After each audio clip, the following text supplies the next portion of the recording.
Welcome back to the Talking Hedge. I'm Josh Kincaid, Capital Markets Analyst and host of your Cannabis Business Podcast. Today we've got Dan Humiston. He's the host of MJ Bulls. Dan, thanks for being on the podcast. Josh, thanks for having me. So we're going to break down the top 10 cannabis industry news stories of the week as best as we can, starting with number 10. It's the demand for cannabis delivery surges in response to the coronavirus pandemic. With the rise of COVID-19, the demand for cannabis delivery has increased as more turn to pot to cope. Many cannabis delivery services and retail shops have seen a sharp rise in sales as a result of the coronavirus pandemic. You've got some people that are showing examples of large multi-state operators that are offering delivery services. Some multi-state operators with their adult use in legal states are seeing a lot more home delivery. Washington doesn't offer home delivery. Dan, you're in Colorado. Do you guys have delivery services? No, Colorado. Right now, Colorado right now, the dispensaries are all open, and I think I don't see anything changing, and I don't know that they will, if we have that shelter in place law put into place.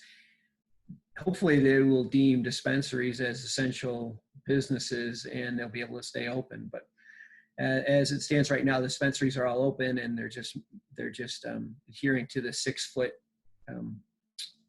social distancing rules. Now, is it officially a essential business in Washington, and I think New Jersey and I think Illinois? They've all been declared essential businesses. What's the case with Colorado?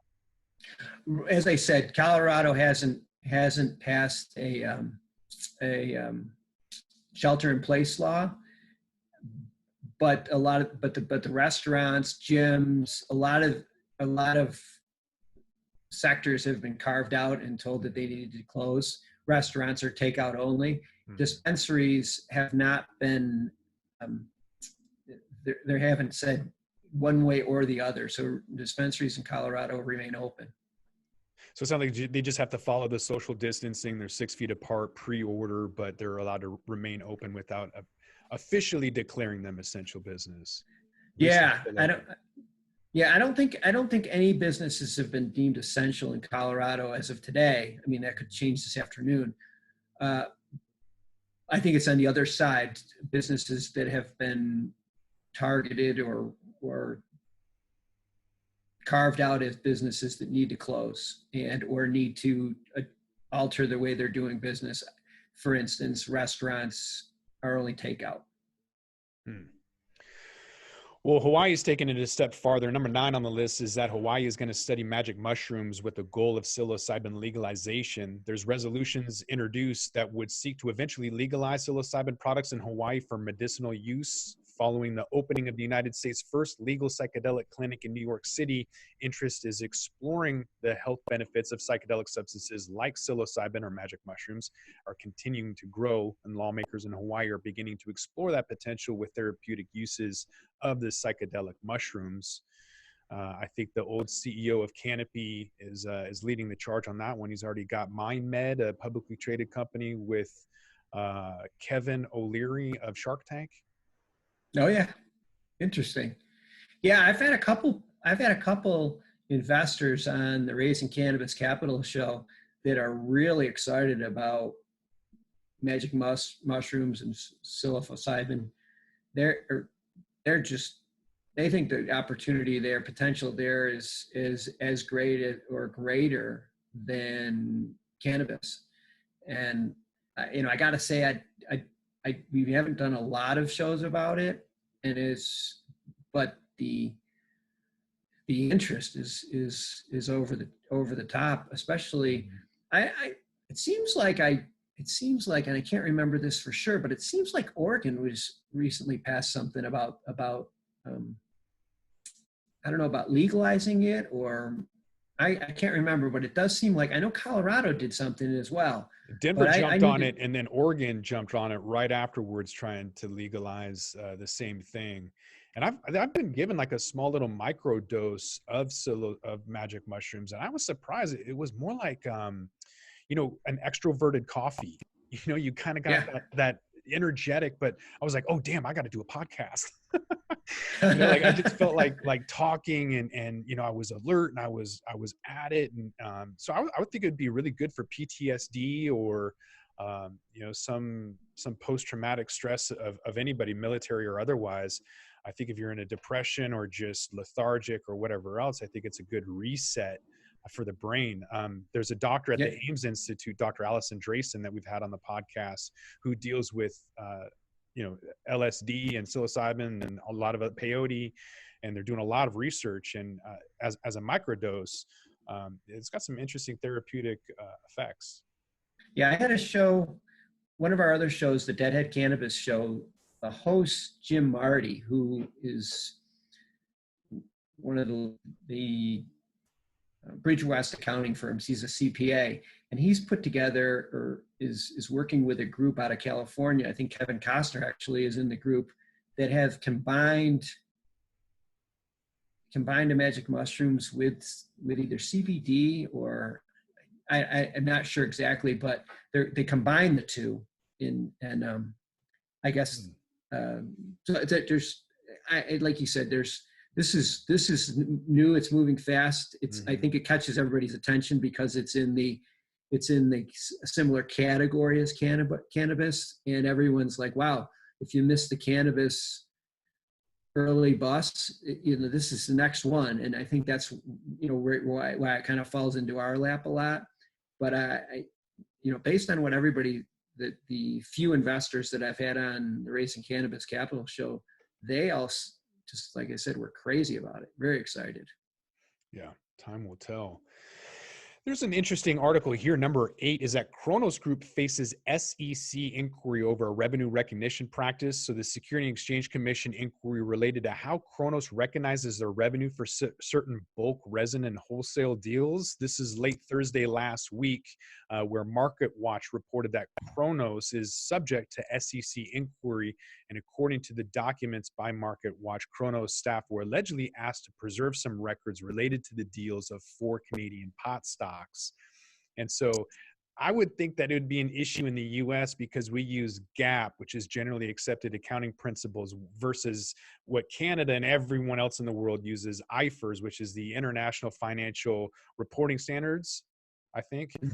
Regardless, like we have, the United States allows for off-book balance sheet entry. It's complete fraud, in my opinion, and they're allowed to do it. You're allowed to basically have your own set of analysis. You can basically put in whatever number you want. It's pretty crazy. So the fact that SEC is going after a Canadian firm is going to be really, really interesting to see how that plays out. Yeah, that would be, if this is the start of the first of many, that would not be good, because I mean, we want it to go the other way. We want the NASDAQ and in the U.S. markets to start supporting cannabis businesses and make it easier for them to be public in the United States. And this just seems like this is not a good sign. Yeah, it's almost counterintuitive. You would think that the accounting would legitimize it. It would professionalize it. It would normalize it. It would allow for the big boards in the U.S., NASDAQ, Dow, S&P 500, all to start allowing this. And instead, they keep fighting it. So I don't know if it's Mike Crapo, who's the Republican in Idaho, who's chair of the Banking Senate Committee, who's influential in some of these regulations, but hopefully they figure it out and it all sorts itself out. Who knows? Yeah, it's not a good, I would say you wonder if maybe there's more to this, and that's what kind of makes you nervous. Hopefully there isn't. Yeah, I'm curious to see that from an accounting standpoint for sure. So back to psilocybins. California psilocybin legalization activists request online signatures amid coronavirus. So yeah, it looks like California wants to decriminalize, requesting for emergency policy change to allow psilocybin mushrooms to be legal in California. So yeah, more of that craze going from Colorado to Washington and Oregon and California, and Yeah, beyond. maybe another 40 million people with access to it. Yeah, right. California is huge. I think the fifth largest GDP in the world in California. It's the U.S. and then China and then Japan and Germany, I think, share, and then California is number five. So it's a Wow. huge amount of money down there. Yeah. All right, number six, marijuana industry pleads for access to federal corona business relief. Legal marijuana employs roughly 240,000 people in the U.S. Cannabis still remains federally illegal, so Congress is scrambling to reach a consensus on how to help Americans caught in the financial fallout. There's a coalition of cannabis industry trade groups urging federal lawmakers not to forget about hundreds of thousands of workers in state cannabis industries. So this is pretty frustrating because 1.5 trillion was written to the banks via the repo markets last week, and there's been $500 billion offers to basically every industry you can think of, and yet no one can agree on giving the individual $1,000, right? Yeah. And so you've got this massive dichotomy between the corporations, they get blank checks, the people, they get crumbs so that they don't realize that they're not eating loaves of bread. But this is tone deaf from cannabis industry folks thinking that they can go and get an SBA loan. I worked in banking. I can tell you that nobody gets an SBA loan, whether No. you're in cannabis or not. Like literally, the amount of people who get approved for a small business administration loan is really, really small. I worked for 6 years in the banking industry, and I don't remember not one person I originated or underwrote a loan for was approved for an SBA loan. So for Yeah. cannabis industry to ask for SBA at this point is crazy. You guys should just be asking for banking access first. But maybe this, ask for a lot and then accept banking. Maybe that's the goal. I think you're right. I think this is a moonshot here. There's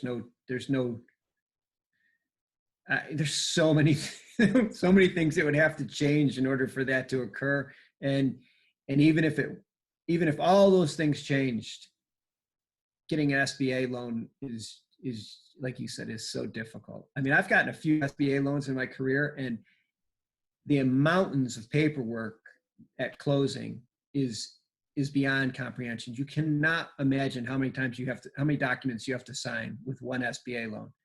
And it's just like you said. And but most banks don't want to give a small business a loan unless they have the SBA backing. And then the SBA is so reluctant to back, the bank can always blame it on the SBA. And so, yeah, I think this is that is a pipe dream. I think it's one of those things where, I know industry associations, they do so much good, and you don't want to ever, but sometimes you need to be relevant, and you need to stay in front of get your name in, to keep all your members happy. And so sometimes you have to make statements like this, but I think I think we're wasting our time if we put any effort into that, or certainly wasting our money if we put any lobbying dollars behind that one. Yeah. And the SBA a lot of times will ask for a home equity line of credit or, family loan or some kind of additional signature. So it's, they're asking for a lot. Yeah. Look at number 5 is back to psychedelics again. This is, I guess, 3 out of the top 10 stories are on mushrooms this week. So Bruce Linton, previous CEO of Canopy Growth, listing on the NEO. Difference between going public and being public is what he was discussing on the Green Rush podcast. So Bruce Linton, former CEO of cannabis behemoth Canopy Growth and now director of MindMed, sat down with Green Rush podcast to talk about his departure and the differences between going public and being public. Well, I will say that, that Bruce is, he's one guy that certainly saw an opportunity in Canada when he, jumped ahead of everybody else on that. Back when it was before it was Canopy, it was Tweed, yeah. And so he's a guy that seems to be able to identify these opportunities in advance. And if he's confirming the other two articles that there is some opportunity here. And and he's going to be a first mover on this one, or a first big name mover. I know a lot of people have moved on this one, but he's the first household name to We'll see jump if he in. can actually generate some revenue, though. I mean, he was really good at PR and getting people to invest, but he wasn't really able to shift that idea into a revenue model. Mm-hmm. So we'll see what happens with MyMed. If that's any different than Canopy, if you can actually generate revenue, then it'll stay in business. Yeah, that's you know what, that wasn't a prerequisite for a lot of cannabis companies early on. Right. It was the main objective was get other people's money, Right. and yeah, and hopefully once you got enough, a big enough footprint, you would start to create revenue. But we'll see. Hopefully he can work some of his magic. Maybe just, like I said, you're right. He was great at PR, and if he can draw more attention to this opportunity, it'd be good for the entire sector. So Headset is giving a daily update on the coronavirus and its effects on the cannabis market. So I'm going to be doing a different podcast on that, but I find it interesting about the increase in sales as people are buying excessive amounts of toilet paper and cannabis, and it's it's interesting to see what people are willing to buy. But number 4 on this list of top 10 cannabis news stories of the week is that cannabis sales soar as Canadians hunker down to stop coronavirus. And actually, it's not just Canadians, but everyone is trying to manage the stress in the face of the COVID-19 pandemic and just passing the time under quarantine, maybe. Mm-hmm. Canadians and tourists alike have been lining up for several days at pot shops, flooding online cannabis retailer sites to stock up on the mood-altering drug. I myself am no different. I went out and got, I was going to wait for 420 because that's when all the good deals happen. But in light of the possibility of all shops being shut down without the access to delivery, I went out and bought a couple of cartridges, sativa and indica, as well as an ounce of flower. And I'm not really smoking a lot. I'm taking some CBD tincture, a 20-to-1 tincture, because I'm kind of getting wrapped up into the hype about how smoking might affect the lungs, even though that's more tobacco smokers and not so much cannabis, but I don't really want to take the risk. Yeah. But I am stocking up in the eventuality that some stores are not going to be open. Yeah, and you got to look at let's look at this. Let's start with toilet paper, and let's do the comparison. I mean, I know it's a stupid comparison, but just follow me on this one for a second. If I buy 100 rolls of, or I don't know, 100 rolls of toilet paper, and let's say everything turns out okay, I'm going to have that 100 rolls of toilet paper. I mean, it may take me a while to start to use all those rolls, but they can sit there. I don't think it's the same approach with I'm not going to use more toilet paper because I have 100 rolls. I'm going to use the same amount of toilet paper every day that I use right now. But if I go out and buy cannabis, and I have, like in your case, you have an ounce there, you're probably going to, and you don't have anything to do other than the podcast, you may use it more frequently. Your use may go up. So when the crisis ends and I go out, I'm not going to be buying toilet paper for quite a while.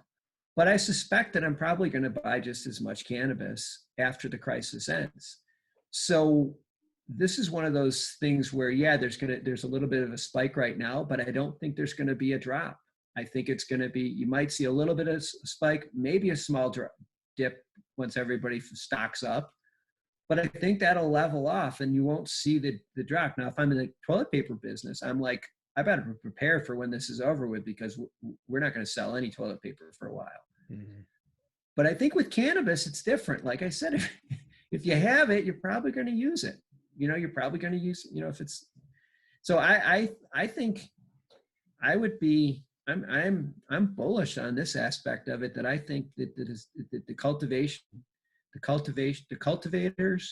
I wouldn't dial back production just yet. I would keep everything on pace of where you were, because I don't think you're going to see a big drop off.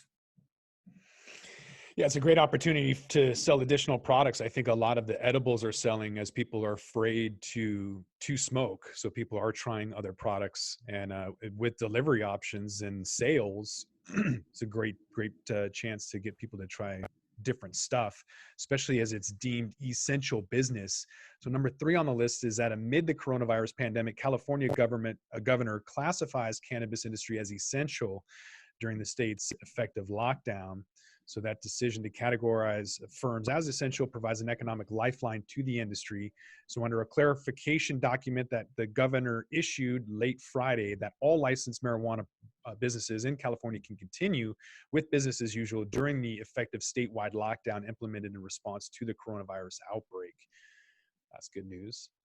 Oh, it's good news, and it's also a good message that or example of just how far the industry's come. That in a crisis like I've never experienced in my lifetime, that cannabis moved to the front of the line and look at we need this. it's in some ways it's like it would be 10 years ago or even 5 years ago, that would be probably not the situation, but it's great that it is right now. That's for sure. And I think other states will probably follow suit with that. In recessions, I don't know this for fact. This is just what I've heard over the years. Is that when the country's in a recession or a depression, maybe is a better example. In the depression, I know that alcohol sales and cosmetics did really well in the depression. And you could probably fact check me on this one, but I think the opportunity for cannabis to sort of make it through this unscathed are probably as good as any industry, because you need something. People are going to need something to take the edge off, and I think this is, hopefully this industry is going to be recession proof. Yeah, initially nothing is. There's systemic risk when everything gets sold. Gold gets sold. Everything is taking a hit. Margin calls are being met because people over leverage themselves. But as soon as those margin calls have been met, there is plenty of cases that show, articles that you can read from 2010 that I've covered in podcasts before, called "Hedging Your Bet with Sin Stocks." If you have defensive stocks like Boeing or Lockheed Martin, along with, like you said, alcohol, tobacco, and now cannabis, will be the first time cannabis companies are publicly traded, we will see an inverse relationship to the overall market. There will be a V-shaped recovery where cannabis stocks come right back and everything else takes this L. It'll take this long kind of drawn out up and down, lots of volatility, and it'll take some sectors a lot longer, and trillion-dollar bailout packages for construction and transportation for those to even kind of remotely come back. Nothing close to the speculation they were before, but we will absolutely see, a recovery much quicker for the device stocks like cannabis, as long as there's some value to those. That would be great. Number 2 on the list is going to be shocking. I feel like I'm tripping already. It's more psychedelic stuff. There's Champion Brands. Did I say that right? Championon Brands are expanding their psychedelic portfolio through Novo Formulations acquisition. Novo is a specialty biotech firm that are currently working with the ketamine and anesthetics and adaptologists. I don't know. So anyways, this company announced that they are going to sign a definitive agreement to acquire Novo Formulations, and planning to leverage the 2 deals to pursue psilocybin and MDMA formulations. MDMA is ecstasy, or as the kids call it, Molly. So it's definitely interesting that maybe CBD was the gateway. Wow, that's crazy. Hey, look, we've had 4 of the top 10 stories have something to do with this. Yeah. I think that's not by coincidence. I like I said before, I sense that there's a lot of movement towards this, because it's early and there's a lot of and it looks like there's a lot of opportunity. So I would think that the number 1 story would have taken hold in different forms, more than the psilocybins. Being number 1 story is that the pot sales are jumping as more people stay at home, according to Bank of America. And like we had been mentioning throughout this podcast, that whole anxiety that CBD was the gateway for people to relax and take some of that edge off. And now that's slipping into the recreational market. So more people are stuck at home. It's led to higher demand for cannabis. Afria is one of the best positioned companies, according to this article, that's able to take advantage of the trend, as an analyst at Bank of America said, and they're raising Organogram from neutral to underperform, leaving the price target at $2.50. So Organogram is being downgraded, Afria being upgraded. I kind of like Hexo too. I think that they have some automation from their edible line to pre-rolls. I think they're making something like 60,000 pre-rolls a day. Wow. So we'll have to see where that goes. But nonetheless, people are buying more. They're definitely standing in line. And I don't know, there's rumors of stores closing, and that's just kind of feeding that frenzy of people running out and bulk buying. But I think that this 420 is going to be interesting because you can't have events. And so I don't know, what do you think that's going to do to overall sales? You think people are still going to go out and get their deals and smoke at home, or? This is cannabis is really a social as opposed to just like alcohol. I think people like to be together but it doesn't preclude people from just enjoying it at home by themselves or watching Netflix. And I think that, we said this earlier, but the difference between a surge now and of cannabis and a surge in other consumable goods is that I don't think it's going to have any impact on down the road sales. I think it's just going to be this, it's like Christmas for the industry. You get a bump during the Christmas. Retailers get a bump during the Christmas season, and cannabis is getting a bump at the beginning or the height of Corona. I don't think we're going to see the same type of. There's just impossible for half the gatherings. That's never going to happen for 420, but it doesn't mean that people won't feel some nostalgia for the day and maybe celebrate at home by themselves or via Zoom with some of their friends. Right. That's funny. Awesome. Well, before we wrap this up, how can people get a hold of you, Dan? What's some email or social media links people can come and check you out? Well, first off, go to our website. It's mjbulls.com. We have 7 cannabis podcasts, all targeting different genres within the cannabis industry. So that would be a good way to start. You can always, if you have questions for me personally, it's at dhumiston, HUMISTON @mjbulls.com. And you can find us on all the social media platforms. Instagram is MJBulls1, and MJ Bulls podcast is Facebook and Twitter. So yeah, we're everywhere, and we have about every week we have 5 or 6 new podcasts a week of different from all of our different shows. So check us out at mjbulls.com.